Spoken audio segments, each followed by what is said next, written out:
स्वागत है आप सभी का। आप देख रहे हैं सुर्खियों से आगे, आपके साथ मैं हूं स्वप्निल। अगर आप गूगल करेंगे या पता लगाने की कोशिश करेंगे कि प्योरेस्ट फॉर्म ऑफ लैंग्वेज किसे कहा जाता है, तो आपको इसका आंसर मिलेगा मैथ्स। कारण यह है कि उसमें जो फॉर्मूला है वही फॉर्मूला यूज करना है, आंसर मिल जाता है। या फिर 1+1 2 ही होगा। वो तो सियासत है जो 1+1 2 11 22 29 36 कुछ भी बना सकती है। नंबर सामने आ चुके हैं लोकसभा चुनावों के, महाभारत 2024 के, और इन नंबर्स के सामने आने के बाद इतना तो साफ है कि सिंगल लार्जेस्ट पार्टी जो सचमुच लार्जेस्ट नजर आ रही है वो बीजेपी है। ट्रिपल डिजिट में को टच करने वाली एकमात्र पार्टी, 240 की संख्या। इसका मतलब यह है कि सत्ता बनाने का जो मौका है वो सबसे पहले बीजेपी को ही मिलेगा। बीजेपी जो पहले मोदी सरकार कहा करती थी, अब एनडीए सरकार कह रही है। बीजेपी कार्यकर्ता कहा करती थी, एनडीए कार्यकर्ता कह रही है। वो एनडीए के साथ सरकार बनाने जा रहे हैं।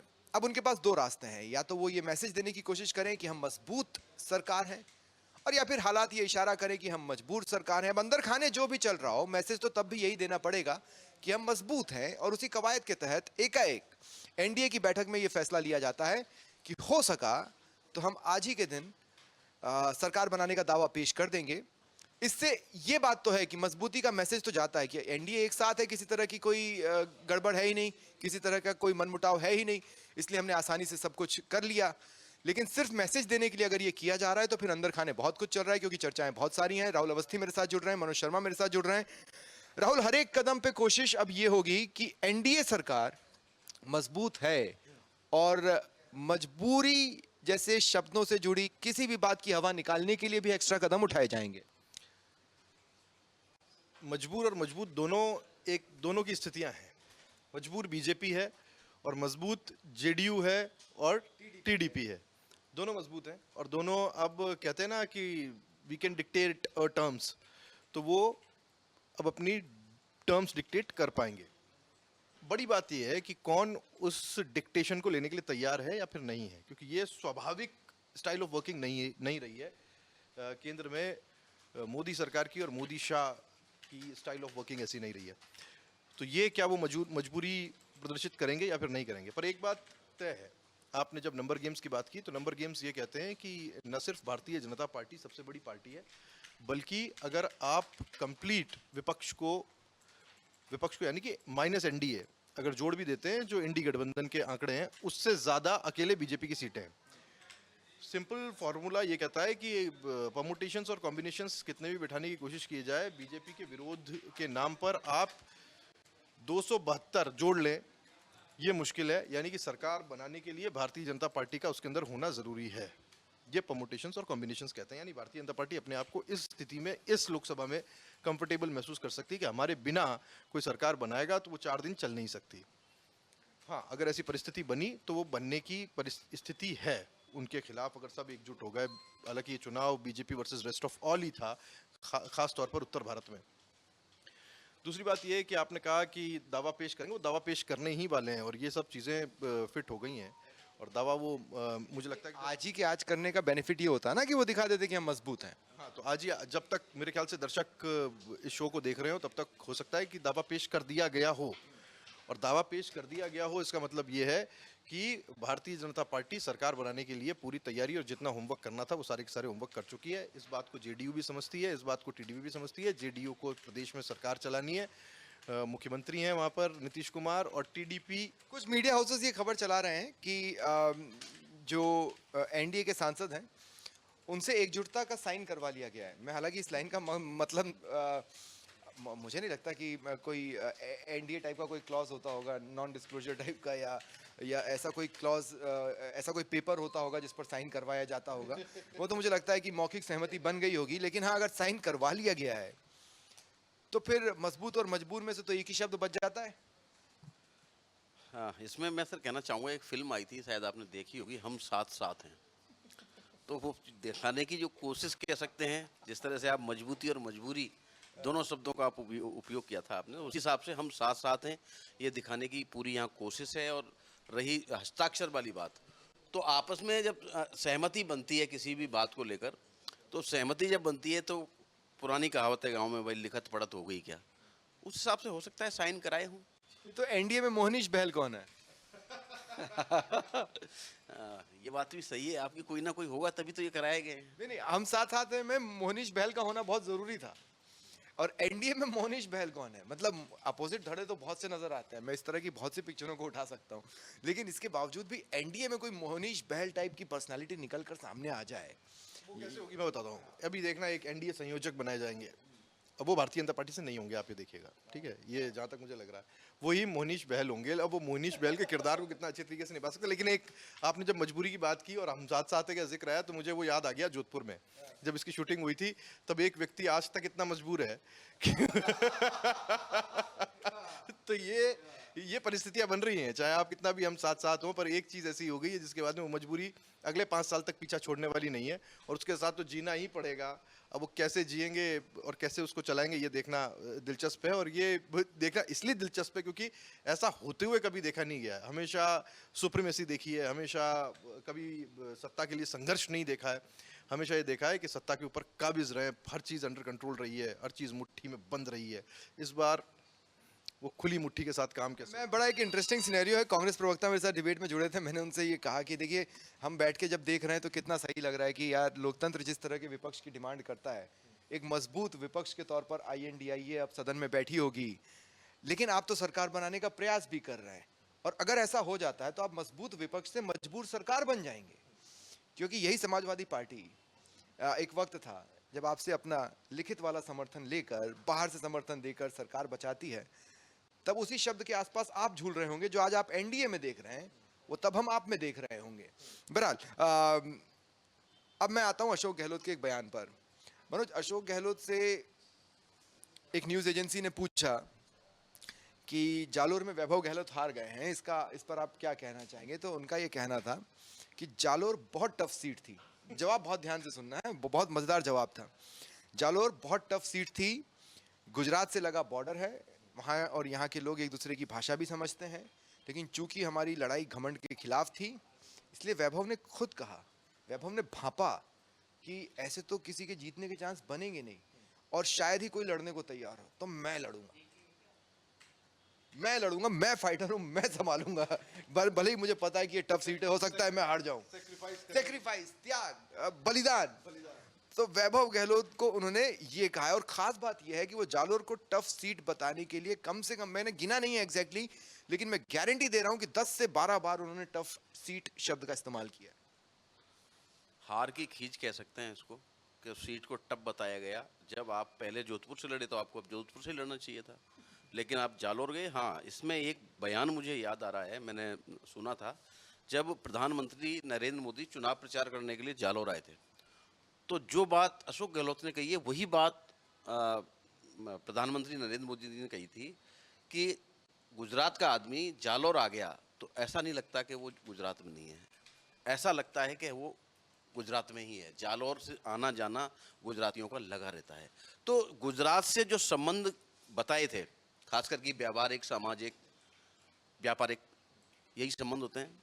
तो इन संबंधों की जो बात है वो प्रधानमंत्री जी ने भी कही थी, और इसी बात को अशोक गहलोत कहते हुए मैं एक शब्द, एक पॉइंट मैं ये कहना चाहता हूँ कि वो उस न्यूज एजेंसी का पत्रकार भी, मैं ये मानकर चल रहा हूँ कि अच्छा ही रहा होगा, उस समय उसके दिमाग में ये बात क्लिक नहीं की होगी कि यही जालोर तो पहले भी मांग रहे थे वैभव गहलोत, तब उनको दिया नहीं गया, और उससे जुड़ा बयान तो वैभव गहलोत खुद ही दे चुके हैं कि तब मुझे किसी ने रुकवा दिया।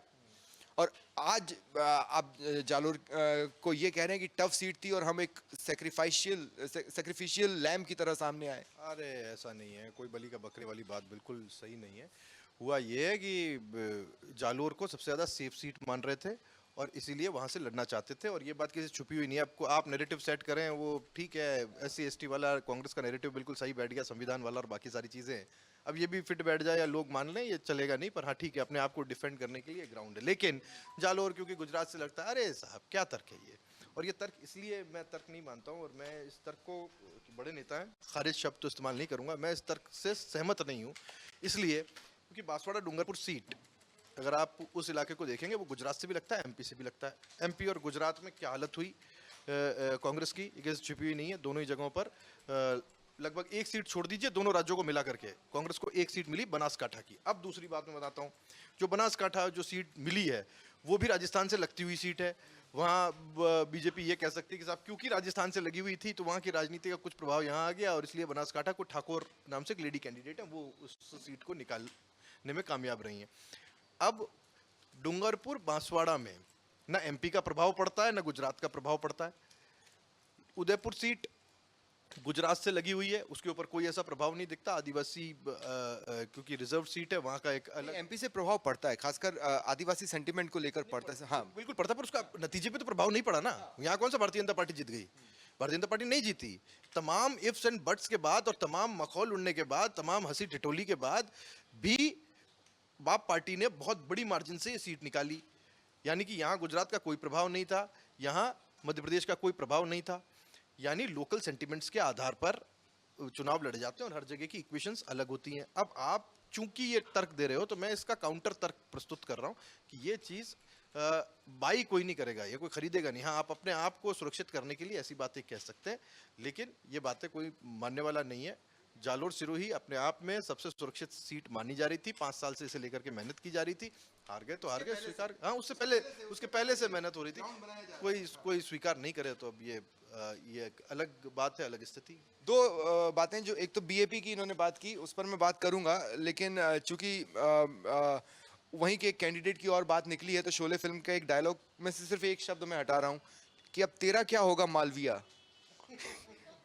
क्योंकि विधायकी गई, सांसदी मिली नहीं, अब आपको किस बात की वैल्यू दें? देखो, उन्होंने सांसद बनने के लिए कांग्रेस छोड़कर भाजपा का दामन थामा था और वो एक मजबूती के साथ इसमें आए थे और ये कयास भी लगाए जा रहे थे और माना भी जा रहा था, भाजपा भी ये मान के चल रही थी कि आदिवासी जो मतदाता हैं मालवीय के साथ मूव करते हैं और आने वाले समय में न केवल लोकसभा चुनावों में बल्कि आने वाले समय में भी उनका मालवीय का जो असर है पार्टी के अंदर एक मजबूती देगा, खासकर ये आदिवासी मतदाताओं को मजबूत करने के लिए। लेकिन खुद यहाँ पर जो हारे हैं मालवीय, महेंद्रजीत सिंह मालवीय जो खुद हारे हैं चुनाव, तो उनका जो ओवर कॉन्फिडेंस है, शायद मुझे जो लग रहा है हारने का कारण ही यही है। वो मान चुके थे कि मैं जीतूंगा। पहली तो वो खुद अपने आप को जीता हुआ मान रहे थे, दूसरा नंबर भाजपा का उम्मीदवार। मैं उसमें अच्छा देखिए, आपने कहा कि क्या हुआ मालवीय के साथ? मालवीय के साथ हुआ खुदा ही मिला, न विसाले सनम, न इधर के रहे न उधर के रहे, माया मिली न राम। अब वो बिल्कुल अलग सी स्थिति में, अप्रिय स्थिति में। मालवीय के हारने के पीछे का सबसे बड़ा कारण ये है कि हमने जो तस्वीरें देखी वो सिर्फ वो तस्वीरें थी जिसमें मालवीय का स्वागत हो रहा था, उनको मालाएं पहनाई जा रही थी और भारतीय जनता पार्टी को ज्वाइन कर रहे थे। हमने जो चीज़ नहीं देखी वो ये थी कि जो लोग भारतीय जनता पार्टी का प्रचार करते हुए सालों से उस इलाके में काम कर रहे थे, उन सारे लोगों ने अपने आप को ठगा हुआ पाया। कुछ कॉम्बिनेशंस ऐसे होते हैं जो बैठते नहीं हैं। दूसरी चीज़ ये है कि महेंद्रजीत सिंह मालविया की एक्सेप्टेंस भले ही आप एक बड़ी खबर दिखाई दे, लेकिन लोकल लेवल पर बीजेपी के अंदर वो एक्सेप्टेंस निल है, जीरो है।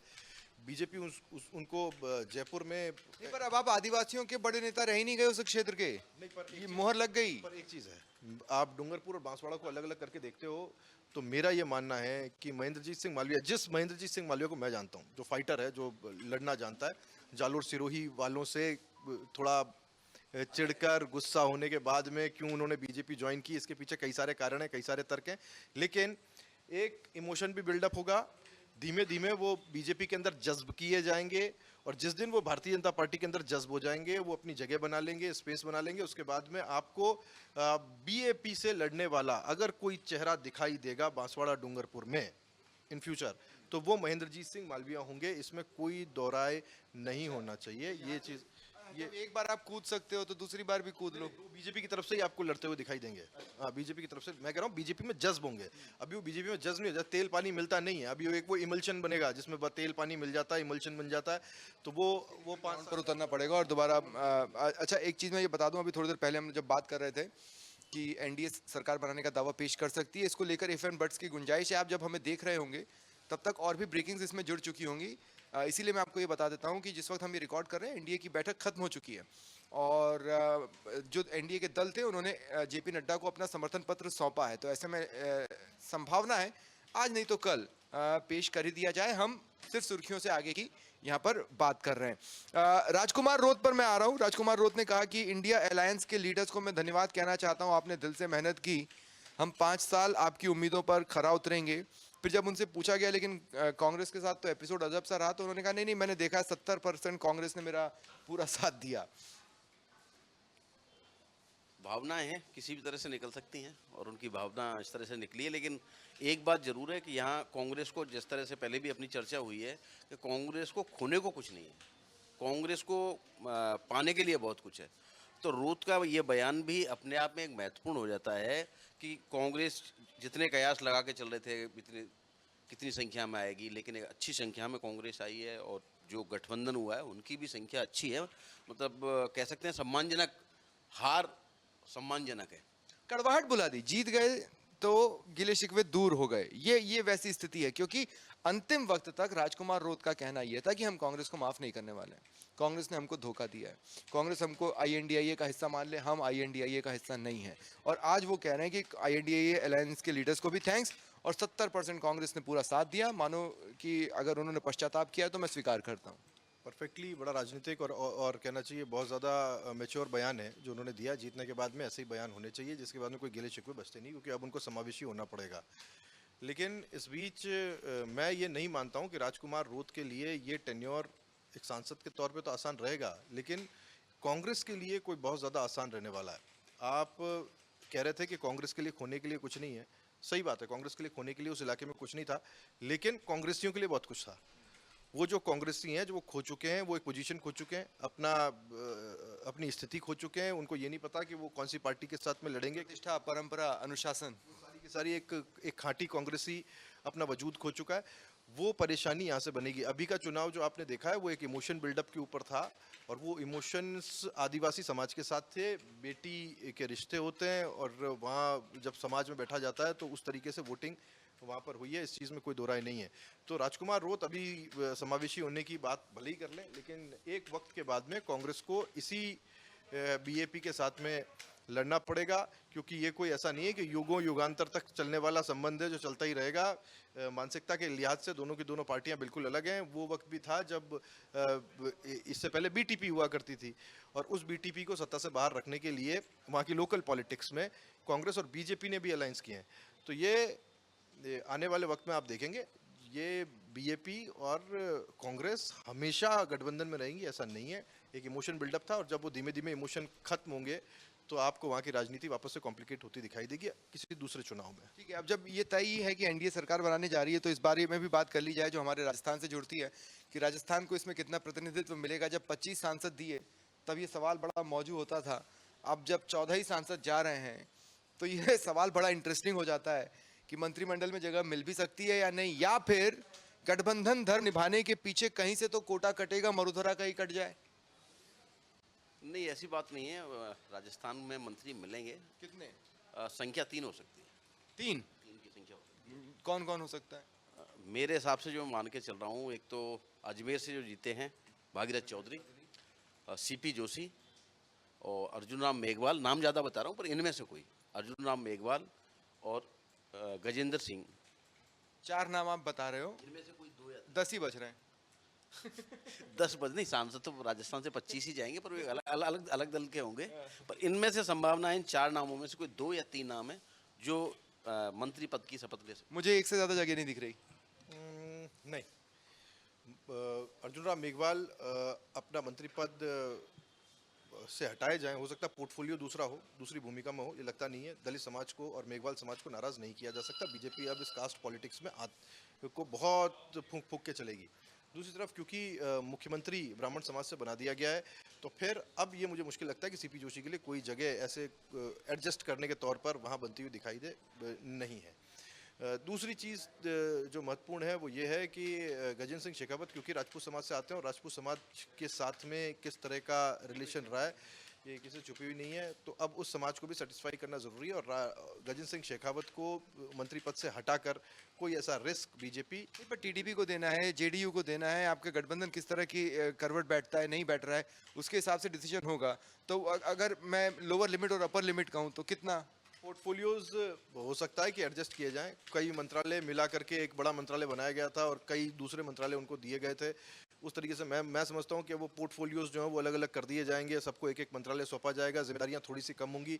लेकिन भागीरथ चौधरी को मुझे लगता है कि मंत्री, बिल्कुल सही कहा मनोज ने, मंत्री पद मिलना बिल्कुल तय है, क्योंकि बीजेपी के कोटे से उत्तर भारत में सिर्फ 2 जाट नेता जीत करके आए हैं और उनमें से एक भागीरथ चौधरी हैं और हरीश चौधरी चूंकि चुनाव हार गए हैं।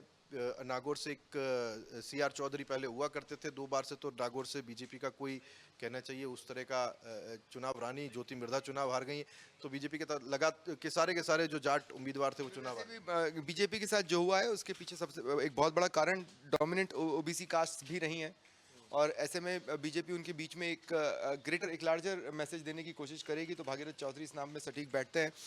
1 से 2 की गुंजाइश। इसका एक और तोड़ भी है, इसका एक और तोड़ भी है, और वो जो तोड़ है, जो संभावना है, वो ये है कि भारतीय जनता पार्टी के कई सारे जाट नेता हैं जिसे लेकर के बज़ है मार्केट में, जिन्होंने लोकसभा चुनाव नहीं लड़ा, विधानसभा में भी वो हारे। नाम बताना जरूरी नहीं है, लेकिन हाँ नाम बता, ठीक है, सतीश पूनिया एक ऐसा नाम है, हो सकता है राज्यसभा के जरिए वो पहुंचे सदन में। और अब राज्यसभा में तो बहुत नपा-तोला गेम चलेगा। मुझे लगता है कि अब बहुत से इक्वेशंस काम करेंगे, कास्ट से इतर भी। और अब आपके पास दबाव ये है कि आप सिर्फ अपनी मर्जी से राज्यसभा सांसद नहीं बना सकते, अब आपको आपस में बात भी करनी पड़ेगी, जो अब तक करने की जरूरत बीजेपी को कभी महसूस नहीं हुई। ऐसा क्यों? ऐसा इसलिए नहीं है क्योंकि विधानसभा में तो बीजेपी स्ट्रांग है। उड़ीसा से देखिए कितने सारे आपके पास में राज्यसभा के लिए सीटें बस खुलती हैं।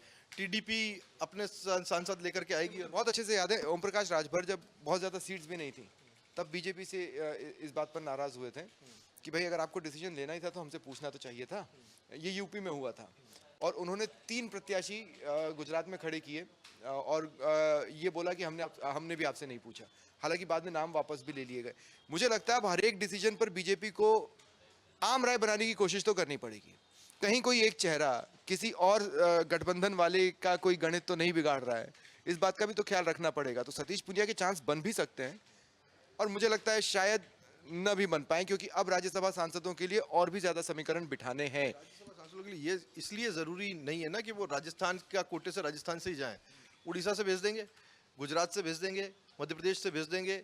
ये वो विधानसभाएं हैं जहां पर बीजेपी बहुत मजबूत है। छत्तीसगढ़ से भेज दिया, किसी को क्या फर्क पड़ रहा है? आपको बस एक जाट नेता को जगह देनी है। राज्यसभा के लिए तो किसी भी स्टेट से भेजा जा सकता है, और देखा है कई बार जो राजस्थान से अन्य राज्यों के जो राज्यसभा से सांसद बन के गए हैं, और कांग्रेस के लगभग हमेशा से ही बन के गए हैं। सोनिया गांधी भी इस बार राज्यसभा सदस्य हैं तो राजस्थान कोटे से हैं।